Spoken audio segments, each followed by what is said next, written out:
Question number 21 और इसमें कह रहा है कि दो लार्ज कंडक्टिंग प्लेट है, उसमें एक इलेक्ट्रॉन ए प्लेट से होता हुआ बी की तरफ जा रहा है 2 माइक्रो सेकेंड में। तो 2 माइक्रो सेकेंड कितना होता है 2 इंटू 10⁻⁻⁶। और इलेक्ट्रॉन तभी, देखो इसने ये नहीं बताया कि किस प्लेट पे पॉजिटिव है या नहीं है या दोनों पे नेगेटिव है, नहीं बताया। ये आपको खुद सोचना है कि इलेक्ट्रॉन एक प्लेट से दूसरी प्लेट पे तभी जाएगा खुद से जब एक नेगेटिव होगा और एक पॉजिटिव, एक रिपेल करेगा और एक अट्रैक्ट। अगर दोनों ही नेगेटिव हो गए तो बीच में रुक जाएगा, दोनों पॉजिटिव हो गए तो भी बीच में रुक जाएगा। तो ये कंसेप्ट आपने खुद लगाना है, क्वेश्चन में नहीं दिया हुआ एचसी वर्मा में। चलिए, तो इस पर सरफेस चार्ज डेंसिटी क्या होगी -σ और इस पर क्या होगी +σ। इसके बीच में कहीं भी एक पी पॉइंट ले लो, कहीं भी, जरूरी नहीं सेंटर पे। प्लस वाला क्या करेगा रिपल्सिव इलेक्ट्रिक फील्ड और माइनस वाला कैसी फील्ड लगाएगा अट्रैक्टिव। और दोनों एक ही डायरेक्शन में हो गई तो net electric field P point पे क्या हो गई ई नेट एट पी, एक ही डायरेक्शन में है तो क्या हो गई E1 + E2। और E1 कितनी होती है, कितनी लगाती है एक फील्ड σ/2ε एक शीट, और दूसरे वाले भी क्या लगाएगी σ/2ε। इलेक्ट्रिक फील्ड वेक्टर है तो चार्जेस हो चाहे डेंसिटी हो उनका मैग्नीट्यूड लिया जाता है। तो सेंटर के बीच में दोनों मिलके कितनी फील्ड लगाएगी, प्लेट के बीच में दोनों प्लेटें मिलके नेट फील्ड कितनी लगाएगी σ/ε। ये नेट फील्ड इलेक्ट्रॉन पे नेट फोर्स लगाएगी। कितना फोर्स है जी यहाँ E σ/ε। और ये फोर्स इलेक्ट्रॉन को क्या देगा ma। तो इलेक्ट्रॉन की एक्सेलरेशन कितनी आ गई E σ/m ε। आगे एक्सेलरेशन, अब उसको ए से बी जाने में समय लगता है t एंड डिस्टेंस, तो s = ut + ½ at²। तो u क्या है 0 और डिस्टेंस कितना है d, मैं नहीं रख रहा वैल्यू, ये आपने खुद रखनी है at²। तो उसके बाद हम t निकाल लेते हैं, या हमें क्या पूछा है, हमें सिग्मा पूछा है, तो हम d की वैल्यू डाल देते हैं सबकी वैल्यू। तो d हो गया at²/2। तो d है हमारे पास 2 सेंटीमीटर, 2/100। a है हमारे पास E σ/m ε, m है मास ऑफ इलेक्ट्रॉन, टाइम है हमारे पास 2 माइक्रो सेकेंड स्क्वायर। ये सब पैरामीटर डाल दीजिएगा आप। E की वैल्यू, मास ऑफ इलेक्ट्रॉन देख लीजिएगा पीछे मिल जाएगी वैल्यू, ε0 की वैल्यू। तो यहाँ से आप क्या निकाल सकते हो सिग्मा। ये कैलकुलेटिव पार्ट आपने ही करना है। तो ये बहुत इंपॉर्टेंट प्रॉब्लम है, जितने भी इंपॉर्टेंट प्रॉब्लम है कंपटीशन में काम आने वाली उन सब के कंसेप्ट से रिलेटेड क्वेश्चन मैंने यहाँ पे करा दिए। इसके बाद लास्ट प्रॉब्लम देखते हैं एक और 24 and then it will be over. The last problem question number 24 कह रहा है कि ये मेटल प्लेट्स हैं हमारे पास, और इन मेटल प्लेट के अंदर एक इस पहली वाली पे चार्ज दिया गया +Q और तीसरी वाली पे चार्ज दिया गया -2Q। तो जब इनको आपस में कुछ कुछ दूरी पे रख देंगे तीनों को, तो बताइए कि चार्ज डिस्ट्रीब्यूशन होने की वजह से नेट चार्ज कितना आएगा तीसरी प्लेट के लेफ़्ट पे, तीसरी प्लेट के लेफ़्ट पे। तो मान लीजिए नेट चार्ज डिस्ट्रीब्यूशन होने से एक नया चार्ज और जनरेट होता है, तो इसके ऊपर चार्ज आ रहता है -2Q + Q, छोटा q चार्ज एक एक्स्ट्रा है। तो इस पे छोटा q आया तो यहाँ कितना आ जाएगा -Q। ये कैसे पता चला, देखिए -2Q + Q -Q कट गया, तो नेट चार्ज कितना हो गया, देखो पहले भी 2Q था, डिस्ट्रीब्यूशन होने के बाद भी क्या होना चाहिए -2Q, क्योंकि ये चार्ज इंडक्शन प्रोसेस से आ रहा है। जो भी चार्ज इंडक्शन मतलब तारों बीच में तारें नहीं लगाई, प्लेट्स को आपस में टच नहीं किया, जो भी चार्ज इंडक्शन प्रोसेस से आता है उसको अंत में अगर हम ऐड करेंगे इसको और इसको, तो ऐड करने पे वही चार्ज आना चाहिए जो शुरू में था। इंडक्शन प्रोसेस से आने वाला Charles law of conservation of charge को फॉलो करते हैं। तो इस पे -Q आ गया, तो इस पे कितना आ गया इंडक्शन से, +Q, इस पे कितना आ गया इंडक्शन से, -Q, इस पे कितना आ गया इंडक्शन से, +Q, Q -Q हो गया ना, Q + Q हो गया ना, और इस पे कितना आ गया -Q। ठीक है जी, देखो इन दोनों को भी ऐड करो, माइनस क्यू से प्लस क्यू कट गया, तब भी कितना आ गया, क्यू। तो इंडक्शन प्रोसेस से अगर ऑलरेडी पहले से ही चार्ज है या नहीं भी है तो भी देखो इन दोनों को ऐड करो जीरो, इनको ऐड करो जीरो, तो नेट चार्ज हमेशा प्लेट पे जीरो रहना चाहिए या वही रहना चाहिए जो पहले से है उस पर। अब हम एक काम करते हैं, इस पी पॉइंट पे, किसी भी पी पॉइंट पे, 1 2 3 यहाँ ले लेता हूँ, चलो इस P point is inside the metal plate, ठीक है जी, P point is inside the metal plate, so net electric field inside the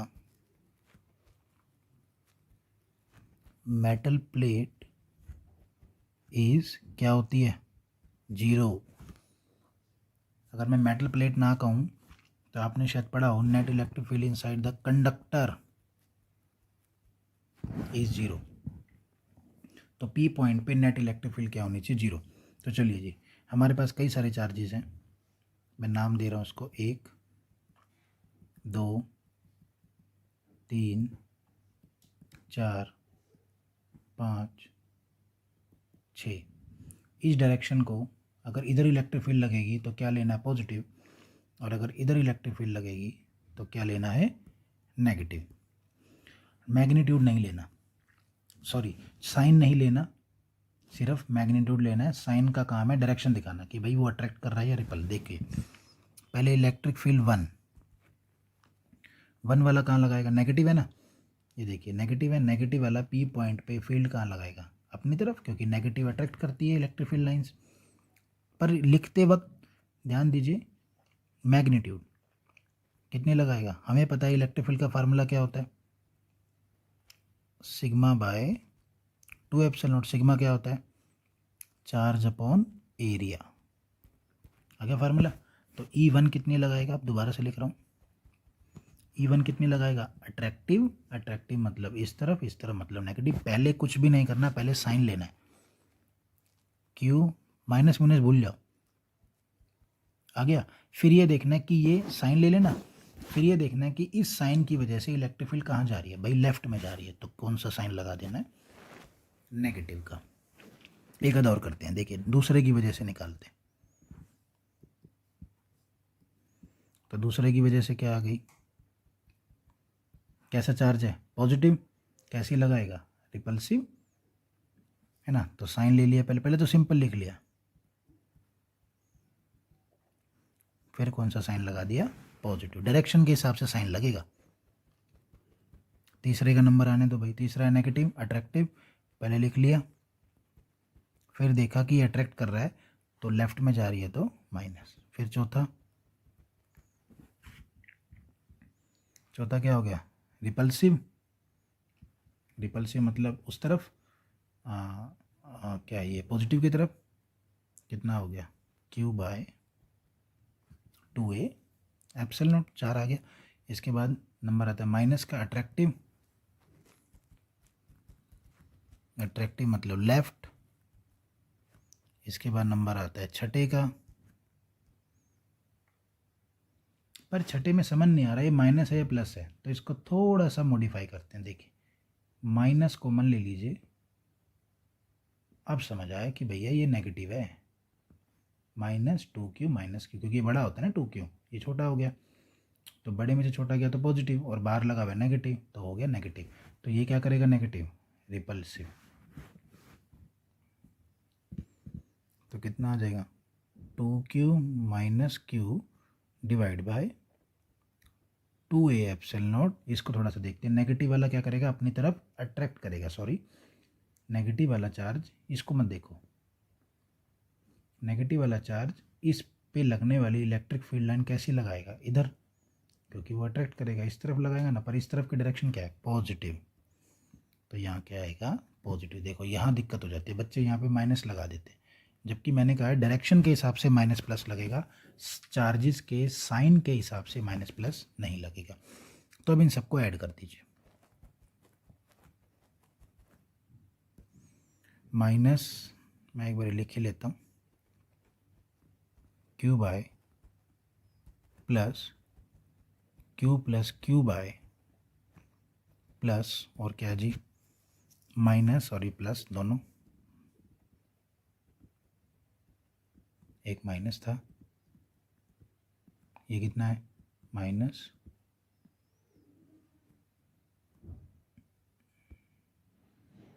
और नेट इलेक्ट्रिक फील्ड जो पी पॉइंट पे लग रही है वो क्या होगी 0। ये क्या है नेट, और electric field inside the conductor is 0। तो चलिए काटापीटी करते हैं, इसको इससे काट दिया तो ये हो गया minus Q plus Q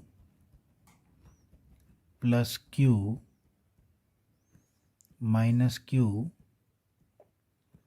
plus 2Q minus Q equal to 0। हाँ जी, अब कुछ कटता है, यस, इससे ये कट गया, जी ऐड हो जाते हैं, देखिए यहाँ पर, तो ये हो गया 3Q